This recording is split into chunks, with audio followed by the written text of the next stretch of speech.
luar biasa yang akan disampaikan oleh Netlab 001 Kang Rizal. Kepada Kang Rizal kami persilakan. Kasih aplaus, Bu.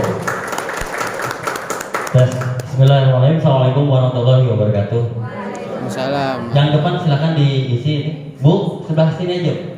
Soalnya saya nggak bakal melirik yang sebelah kiri saya. Saya fokus kepada yang sebelah kanan saya di sini. Ya, diisi aja di sini. Jangan takut. Insya Allah saya walaupun tidak divaksin, tapi insya Allah bebas lah karena aktif pakai Nethuja ya. Baik, apa kabar semua? Alhamdulillah luar biasa, Allahu Akbar. Tepuk tangan untuk kita semua. Dahsyat ya. Acara utama nanti kita jam 2 siang. Tapi ini acara khusus bagi mereka yang mau mengambil tindakan lebih cepat ya. Ada koreksi bahasa MC. Koreksinya adalah bukan menunggu. Kalau bahasa menunggu dalam artian kata di pikiran kita, kalau menunggu itu kita lagi ngapain kalau menunggu? Diam ya. Kita tidak menunggu, kita berjalan saja. Biarkan mereka menyusul kita, ya enggak? Ya, karena kalau menunggu udah pasti akhirnya nanti akan tunggu begitu ya. Biarkan kita melaju saja. Jadi saya berikan aplaus yang luar biasa untuk yang antusias siang hari ini mengambil keputusan untuk lebih awal menerima informasi yang dahsyat ini, karena jam 1 ini kita awali dengan pertemuan khusus bagi mereka yang betul-betul mau istilahnya mencuri start ya, istilahnya ingin sukses jauh lebih cepat ya, karena ilmu yang saat ini yang paling awal ini adalah ilmu khusus. Baik, sekali lagi tepuk tangan untuk kita semua. Siap menerima informasi ini? Siap. Baik, siap ya? Gak ada suaranya, siap? Siap. Nah, kompak.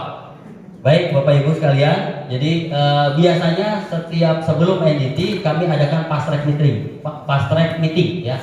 Di fast track meeting ini materinya adalah materi net person sampai executive bidder ya. Nah, tetapi spesial hari ini karena nanti juga ini spesial di bulan Ramadan, yang ada kita materi spesial juga dari owner kita ini luar biasa ya. Sangat beruntung kita yang bisa hadir. Nah, spesial hari ini adalah review daripada NDT 3 sesi yang kemarin. Ini sesi yang ke-4. Jadi teman-teman yang baru hadir di NDT kali ini adalah angkatan yang ke-4. Siapa yang baru hadir di NDT? Wah, luar biasa.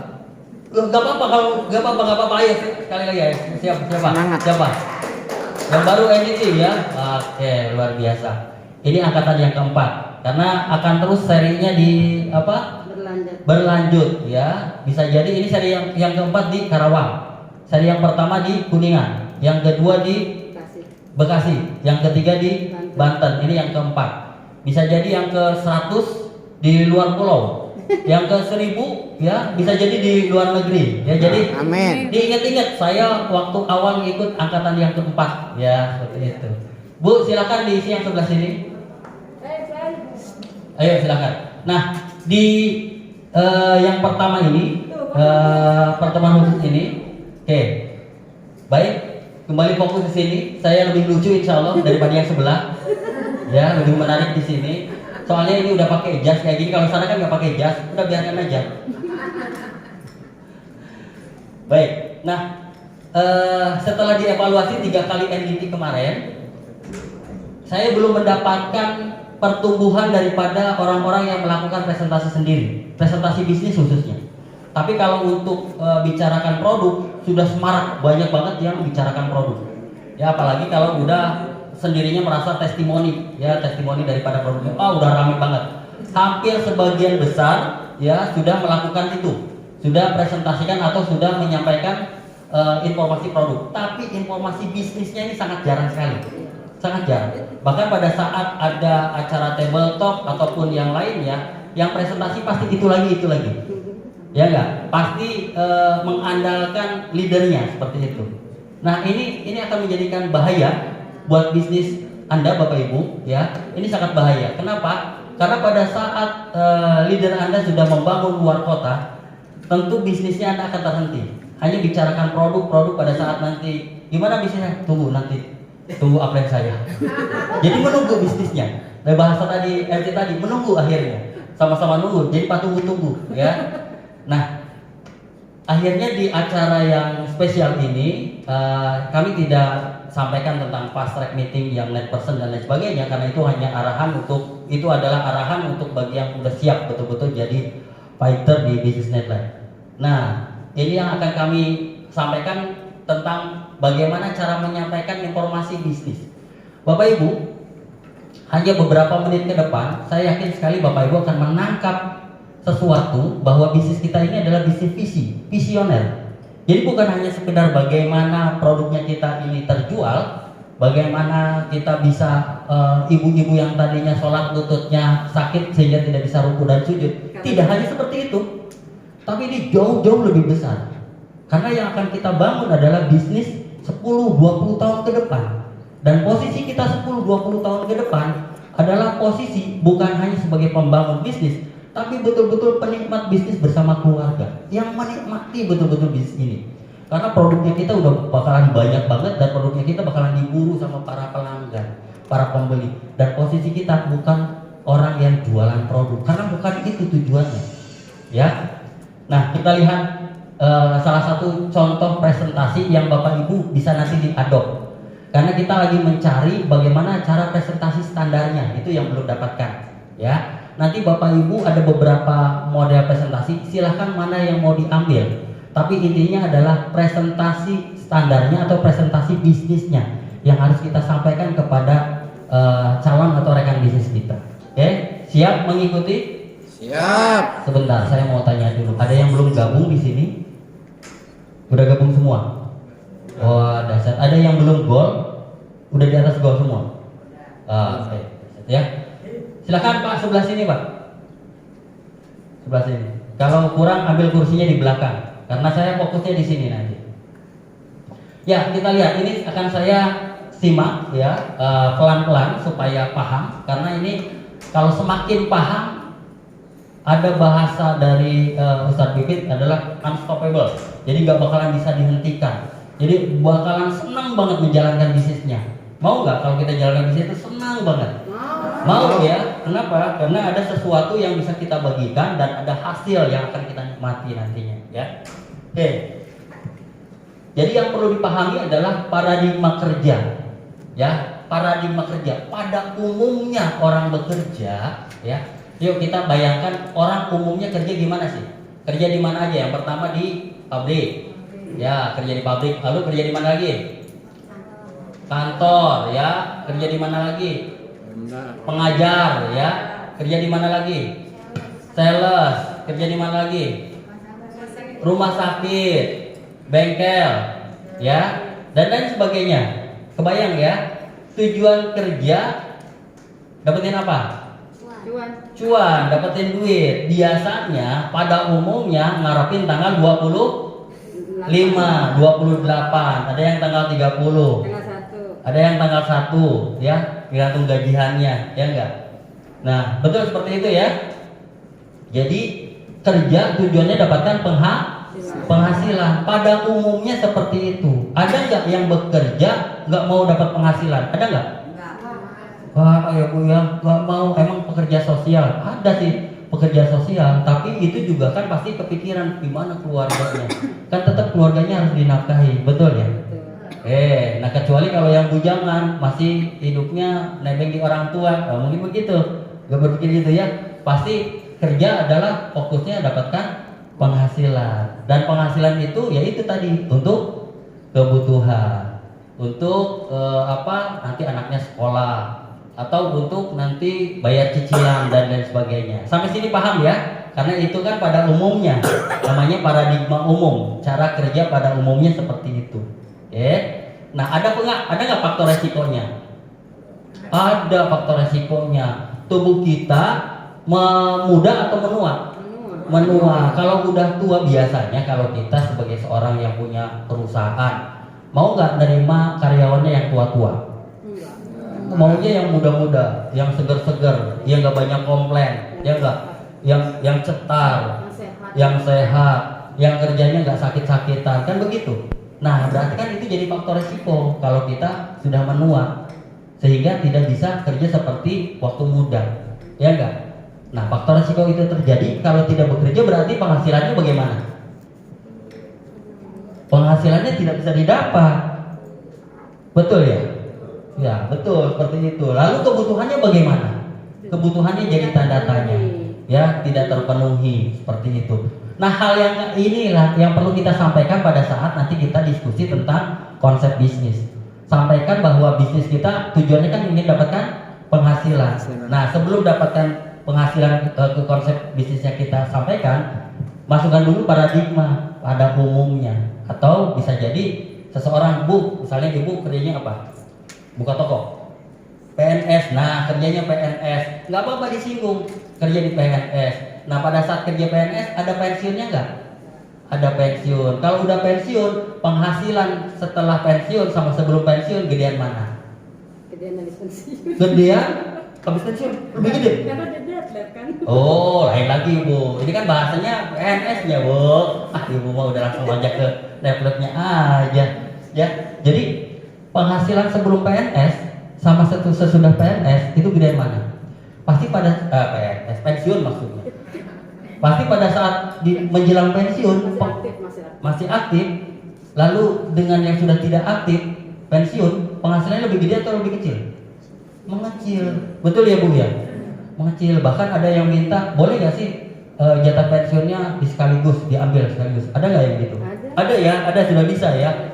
Sekaligus. Nah, saya sering dengar tuh begitu jatah pensiunnya diambil sekaligus, ada yang nawarin bisnis. Begitu kan ikutan bisnis, langsung amblas, dong, langsung ketipu. Saya sering dengar kayak gitu. Habis semua, tidak dapat yang bulanannya. Sedangkan di usia pensiun, kebutuhannya semakin gede atau semakin kecil? Semakin gede. Ternyata anaknya pada saat pensiun, anaknya menuju kuliah, ya, atau kuliahnya belum selesai. Atau anaknya mungkin lebih daripada 2, 3, 4 yang bungsunya masuk ke kuliah. Jadi penghasilannya menurun, kebutuhannya meningkat. Ini menjadi tanda tanya, betul nggak? Nah, konsep yang kita kerjakan itu berbeda. Yakni konsepnya adalah bekerja bukan langsung dapatkan penghasilan, tapi konsepnya bekerja membangun aset. Ini yang perlu kita garis bawahi. Ini yang perlu kita perjelas kepada audiens atau kepada seseorang yang akan kita ajak diskusi. Jadi kerjanya adalah membangun aset. Nah, ini yang perlu Bapak Ibu pahami bahwa aset di sini, Bapak Ibu tahu nggak aset itu apa? Apa aja yang disebut aset? Yang termasuk aset apa aja? Harta benda, ya, kayak rumah, mobil, ruko, benda bergerak dan tidak bergerak, itu disebutnya aset, ya. Tapi bukan aset yang seperti itu yang akan kita paparkan kepada prospeknya kita. Tapi aset yang seperti apa? Ini Bapak Ibu. Jadi membangun asetnya itu adalah aset konglomerasi. Seperti apa aset konglomerasi? Seperti ini apa? Hotel ini. Yang punya hotelnya tahu nggak? Siapa? Nggak tahu. Yang punya hotelnya lagi jagain hotelnya nggak di depan? Enggak juga. Tapi ada karyawannya yang bekerja, ada sistem yang mengerjakan. Yang punya hotelnya bersih-bersih ini enggak? Nyiapin tempat kita ini enggak? Enggak, semuanya sudah ada karyawan yang nyiapin. Nah, itu konglomerasi. Para konglomerat. Mau nggak Bapak Ibu? Mau, saya juga mau jadi konglomerat. Kan kita lagi, ya, kita lagi mau membangun nextnya jadi konglomerat seperti itu, ya. Nah, amin.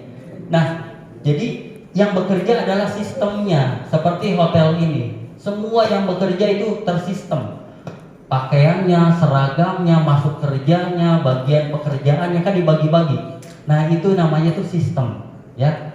Kita belum masuk ke sana ya Bapak Ibu ya. Mungkin Bapak Ibu sudah ada yang punya perusahaan, tapi yang saya maksud di sini adalah pada umumnya kita belum ada di situ. Oke. Lalu yang kedua adalah waralaba. Nah, ini ya waralaba yang nanti akan saya jelaskan lebih detail. Yang ketiganya adalah pialang saham. Ya, siapa pialang saham? Ada yang tahu siapa pialang saham? Contoh misalnya, Ibu namanya siapa Bu? Ibu Haji Halimah.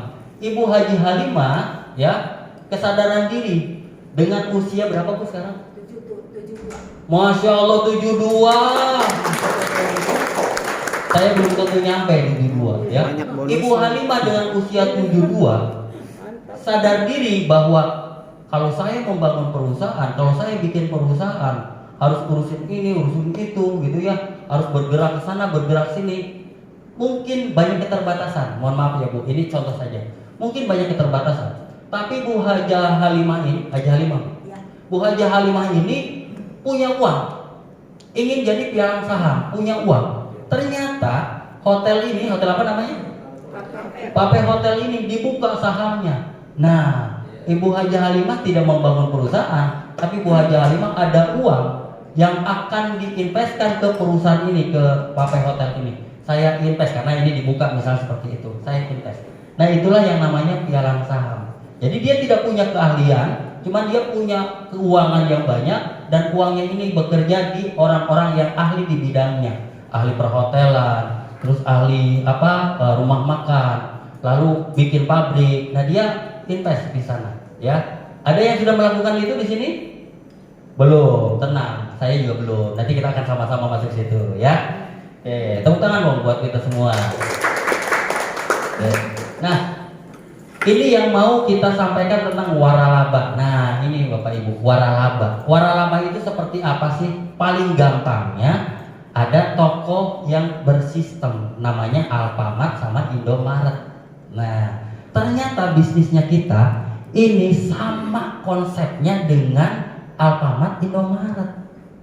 Nah, Bapak Ibu, kalau kita punya Alfa satu aja, keren nggak tuh? Keren ya Bu ya. Apalagi kalau di tempat yang ramai Bu. Ibu tinggal di mana? Pasir Kamuning, Talagasari. Pasir Kamuning, Talagasari yang ramai banget itu Pak ya Bu, yang motor, mobil ramai banget di situ. Ada Alfa Indomaret sana Bu? Apa? Ada Alfa di sana? Ada. Ada ya, Alfa Indomaret ada ya. Bahkan ada sekarang ada yang lebih besar lagi, Alfa Midi.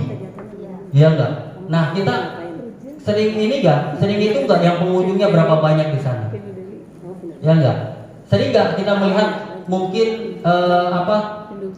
yang punyanya tahu nggak siapa ya di situ? Ada nggak di sini yang kenal orang yang punya Alfamart atau Indomaret? Ada nggak yang kenal? Nggak ada yang kenal. Ada nggak? Ada tetangga saya Pak, dia punya Alfa atau Indomaret? Ada nggak? Enggak.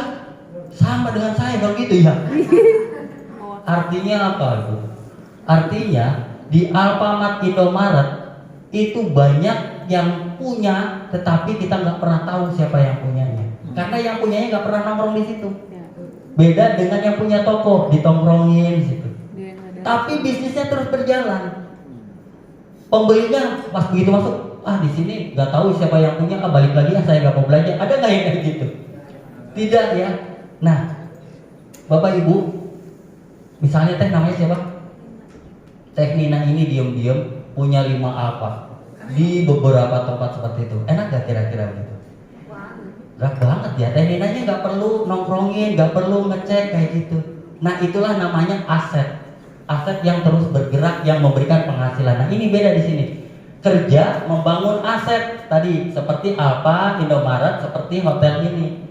Dan begitu asetnya sudah terbentuk, sistemnya sudah terbentuk, memberikan penghasilan, dan penghasilan itu untuk kebutuhannya. Seperti Teh Nina punya 5 Alfamart atau Indomaret nih. Diem aja nih, itu tiap bulannya ada bagi hasilnya. Tinggal nanti beli lisensinya atau perpanjang lisensinya seperti itu ya. Nah, sehingga sama nggak Teh Nina punya faktor resiko? Menua atau memuda? Tapi kalau duitnya banyak memuda ya Teh. Muda terus gitu. Tapi senatulahnya pasti menua, pasti ada sakitnya, ya enggak? Nah, tapi ini lihat, begitu aset ini bergerak, aset ini memberikan penghasilan sehingga kebutuhan itu bisa tercukupi. Ada nggak ini faktor resikonya? Satu waktu kita nggak bisa kerja, satu waktu mungkin sakit, tua, ada nggak?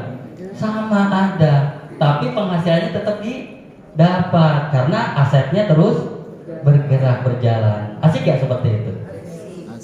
Itu yang kita mau. Nah, makanya waralaba di sini, Netlife ini sama waralaba, tapi waralaba pribadi, personal franchise namanya. waralaba pribadi. Beda dengan yang waralaba itu. Apa bedanya? Tidak harus punya toko, tidak modalnya harus besar. Produknya sama di waralaba sana. Boleh nggak Ibu Hajah Halimah punya waralaba, punya Alfamart nih. Ibu misalnya punya rangginang. Mau saya jual rangginang saya di toko saya di Alfa nih, Alfamart yang saya yang di Telaga Sari. Saya mau simpan situ. Boleh nggak? Boleh. Yakin boleh. Boleh nggak? Saya belum lihat rangginang tuh di Alfamart. Nggak boleh. Nggak boleh. Karena yang membolehkan isi daripada Alfa itu bukan yang punyanya, tapi sistem. Ibu bahkan nggak boleh ikut-ikutan dagang. Mentang-mentang yang punya saya ini, ngomong sama karyawannya, tahu nggak? Ini punya saya. Karyawan nggak bakalan ngeladenin, karena karyawannya sendiri juga tidak tahu siapa yang punya Alfanya. Sehebat itu ya. Nah itulah sistem begitu. Jadi tidak boleh kita serta-merta nyimpan produk, nyimpan barang dagangan di dalam toko tersebut. Bahkan kita saya mau nyimpan ponakan saya nih untuk kerja di sini, itu nggak boleh, kecuali kalau anaknya atau ponakannya didaftarkan di perusahaan Alfanya di situ. Nanti juga ditempatkan, belum tentu di tempat toko yang kita punya, seperti itu. Begitupun waralaba di sini di Netlab. Boleh nggak? Saya di Netlab ini produknya apa aja? Netlab nih apa aja produknya? Satu, Net-Slim, Nutra, Netunja, Shopee, nambahin rangginang, boleh nggak? Ini rangginang ini ada poinnya Pak, ada bonusnya juga. Ya nggak bisa, nanti owner kita juga emosi gitu. Ini apa-apa, ini ada rangginang, ada wajib, ada akar kelapa gitu kan. Mentang-mentang ini mau lebaran, nggak bisa begitu. Sama jadi konsepnya dengan dengan tadi ya, dengan apa atau Indomaret seperti itu. Nah, hebatnya, bedanya nih ya. Kalau Teh Nina tadi punya 5 Alfa, terus tambah lagi punya 5 lagi Indomaret. Nambahin modal nggak? Nambahin Pak. Nambahin modal. Buka cabang itu nambahin modal. Tadi misalnya Bu Hajah Halimah ini Alfanya di Telaga Sari. Nah, Bu Hajah Halimah ini ternyata punya lahan di daerah Karawang Kota. Ada gedungnya juga gitu. Ada gedungnya yang kemungkinan bisa dibuat jadi, atau ada ruko yang bisa dipakai jadi Alfa. Dibuka jadi Alfa begitu. Mau buka di situ, nambahin modal nggak? Nambahin modal untuk buka cabang, nambah modal. Nah, ini perbedaannya. Ini yang perlu kita sampaikan, bahwa waralaba pribadi di sini tadi produk sudah ditentukan sama perusahaan, sama seperti Alfa sama Indomaret. Tuh. Kedua, sistem bagi hasilnya juga sama, sudah ditentukan sama perusahaan. Kita nggak bisa serta-merta masukin produk di situ dan tidak serta-merta untuk nambahin bonus di situ. Tuh, ya.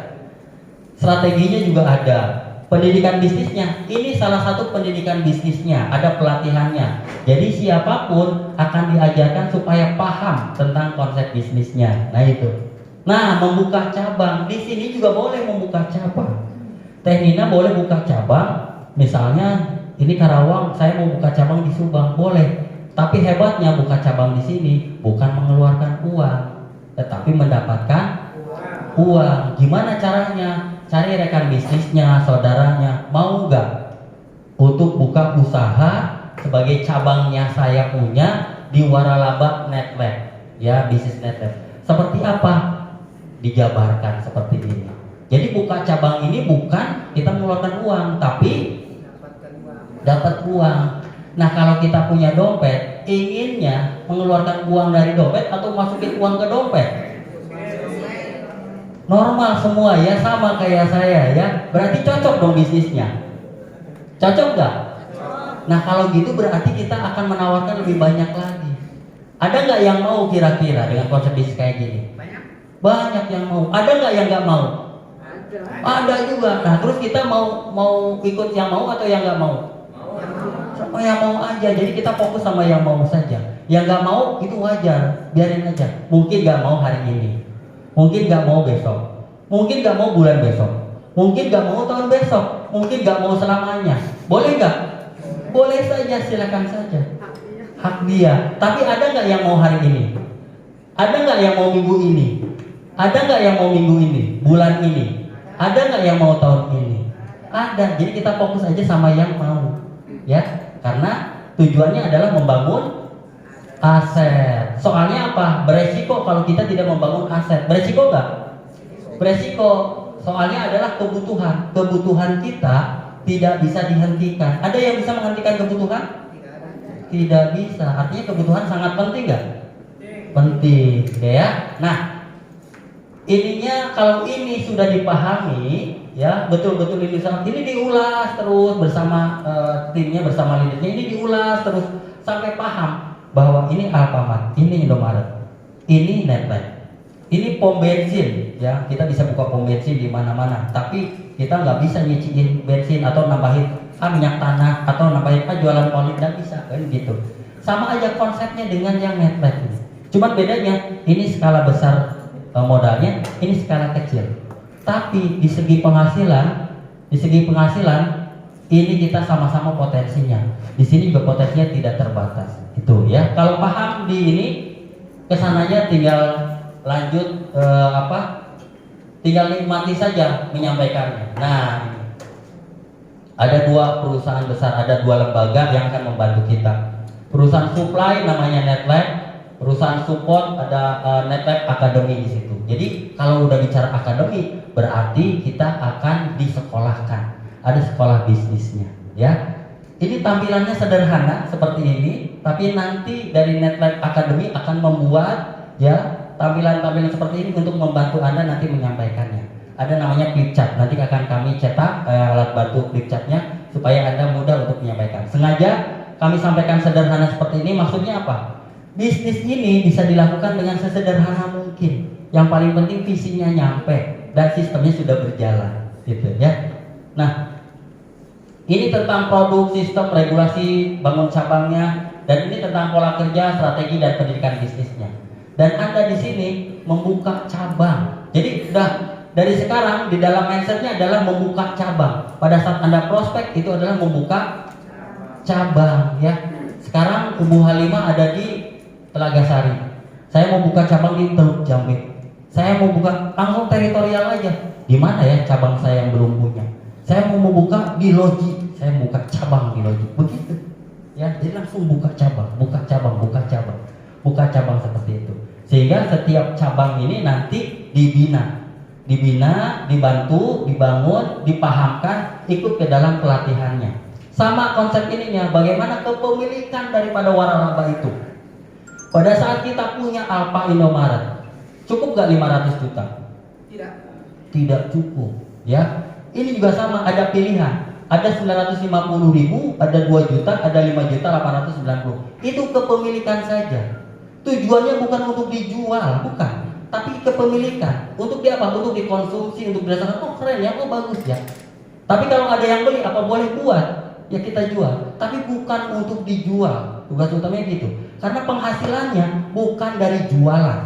Ingat, penghasilannya bukan dari jualan. Karena kalau konsepnya penghasilan dari jualan, satu waktu Bapak Ibu nggak jualan, tidak ada lagi dapat penghasilan, kebutuhannya jadi tanda tanya lagi. Jadi konsep utamanya adalah membangun aset dengan membangun cabang. Nah itu.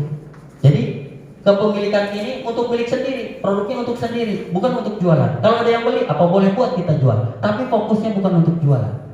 Fokusnya adalah kita membangun cabang, bangun cabang, bangun cabang, bangun cabang, bangun cabang, bangun cabang, seperti itu. Ya, oke. Ini masing-masing.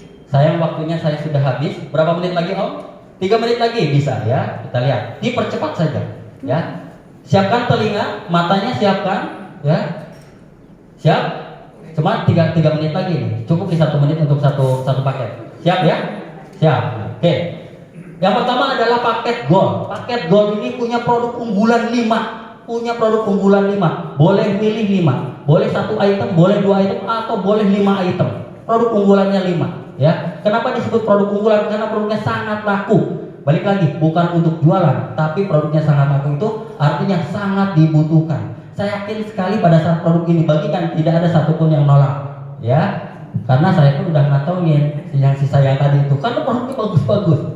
Nah, potensi penghasilannya tidak terbatas itu.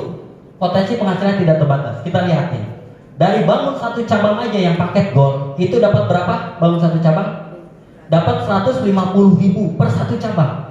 Kalau Anda buka tadi 100 cabang di Loji, di Telaga Sari, lalu di Cikampek, lalu di Cikarang, buka lagi di Jatisari, di Jatirasa, ya, di mana-mana, di Jatinangor, buka Anda 100 cabang, baik lewat Facebook, lewat WA, lewat telepon, langsung buka 100 cabang.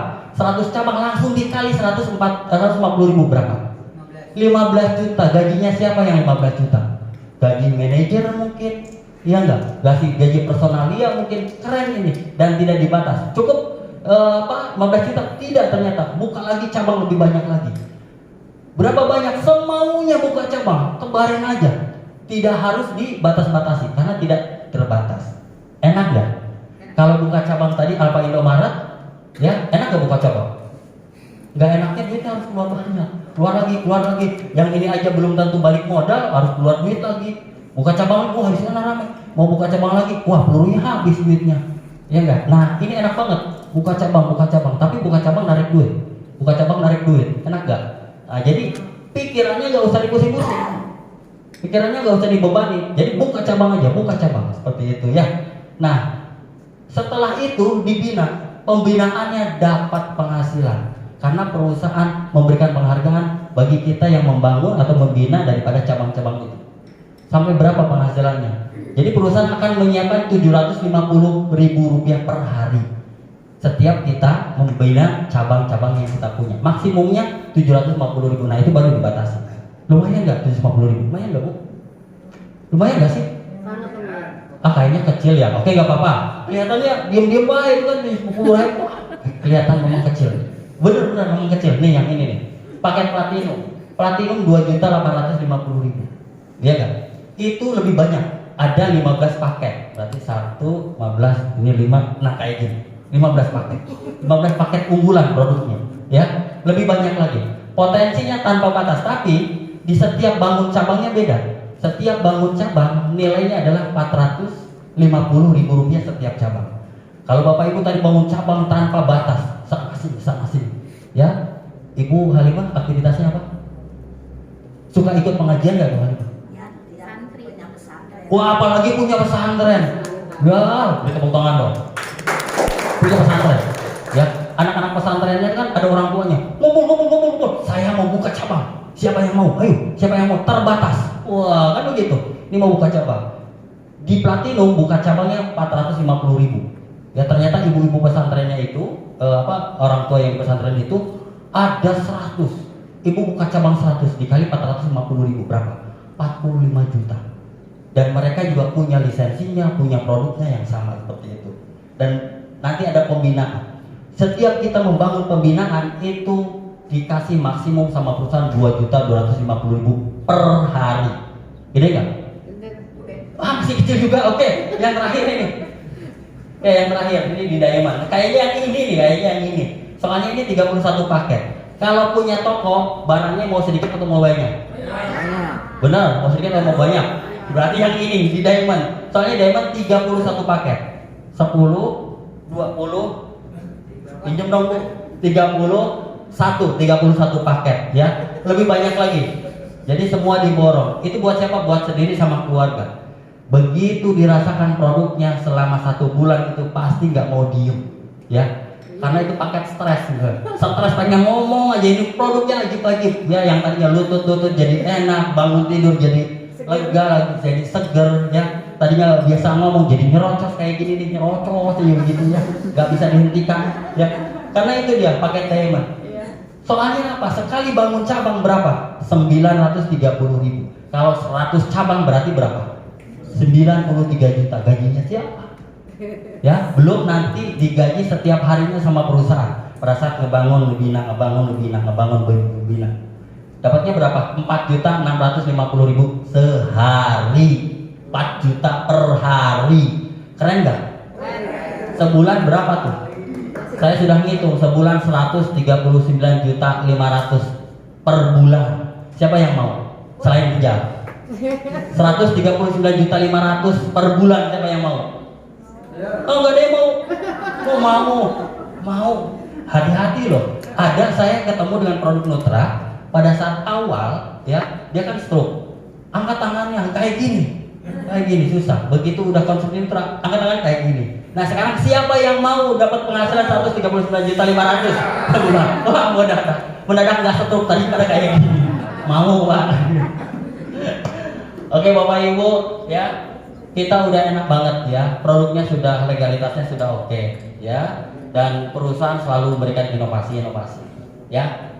Kita ini sekarang ini mau menginjak ke 1 tahun pertama perusahaan ini. Jadi Bapak Ibu adalah orang-orang pencetak sejarah daripada perusahaan ini. Jangan sampai 5 tahun, 10 tahun ke depan itu saatnya kita menikmati, tetapi ada di antara Bapak Ibu yang menyatakan mengundurkan diri daripada usaha ini. Kenapa? Karena kurang paham atau tidak paham terhadap konsepnya. Bersyukur hari ini kita akan paparkan semua di waktu yang singkat ini, tapi saya yakin sekali para leader Anda akan memberikan yang terbaik untuk Anda sehingga kita akan dapatkan pemahaman yang luar biasa. Terima kasih. Saya Rizal. Assalamualaikum warahmatullahi wabarakatuh. Halo.